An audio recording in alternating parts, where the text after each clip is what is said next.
एक नंबरच्या विधानावरून रवींद्र चव्हाणांनंतर जयंत पाटलांनीही आता टोलेबाजी केली। मात्र याच एका नंबरवरून दिवंगत नेते आर पाटलांनी केलेलं सभागृहातलं भाषण व्हायरल होतंय।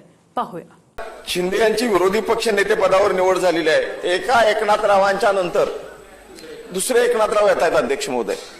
आता या पुढच्या काळामध्ये एकनाथ हे नाव विरोधी पक्ष नेत्या पदासाठी आवश्यक आहे का असंही होऊ शकेल अध्यक्ष महोदय। पण अध्यक्ष महोदय, विरोधी पक्ष नेता हा भावी मुख्यमंत्री मानला जातो। तर खडसे साहेब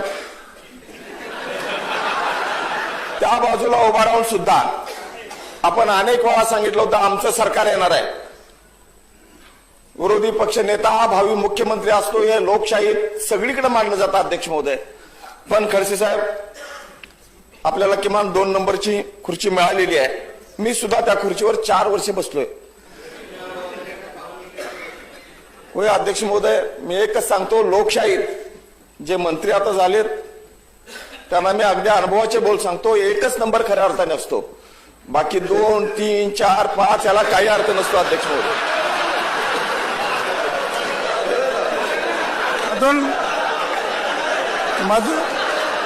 अध्यक्ष महोदय, मी खरं तेच बोलतो अध्यक्ष महोदय। माझं विरोधी पक्ष नेत्याच्या बद्दल बोलत आहे। आणि जर अध्यक्ष महोदय बाकीच्या नंबरला सुद्धा महत्व असतं तर अध्यक्ष महोदय या बाजूला आम्ही आलोच नसतो।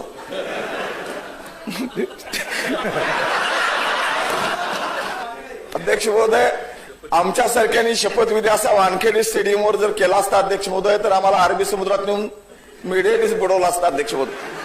अध्यक्ष महोदय, आज मला सुद्धा असं वाटत होतं आपल्यासारखा सिनियर माणूस, ज्येष्ठ माणूस विधानसभेचा अध्यक्ष झाल्यानंतर मुख्यमंत्र्याचं जर वानखेडे स्टेडियमवर होत असेल तर आपला किमान आझाद मैदानामध्ये अध्यक्ष महोदय आपली निवड।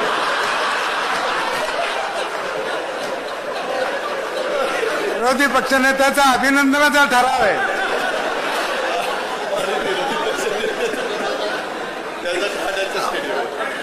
आमचा लाडक्या बहिणीला पाठिंबाच आहे, आमचा एकनाथ शिंदे नाही पाठिंबा आहे।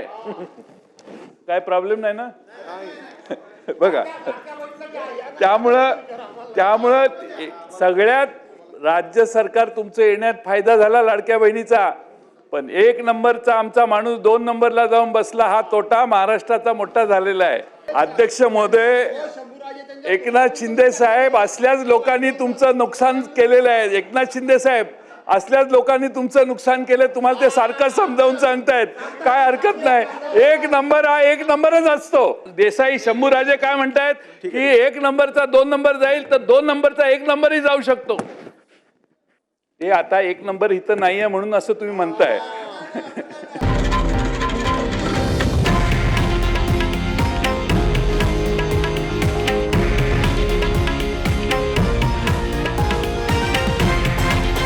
हे आहे देशातील नंबर 1 न्यूज नेटवर्क आणि आपण पाहत आहात TV9 मराठी, एकमेव।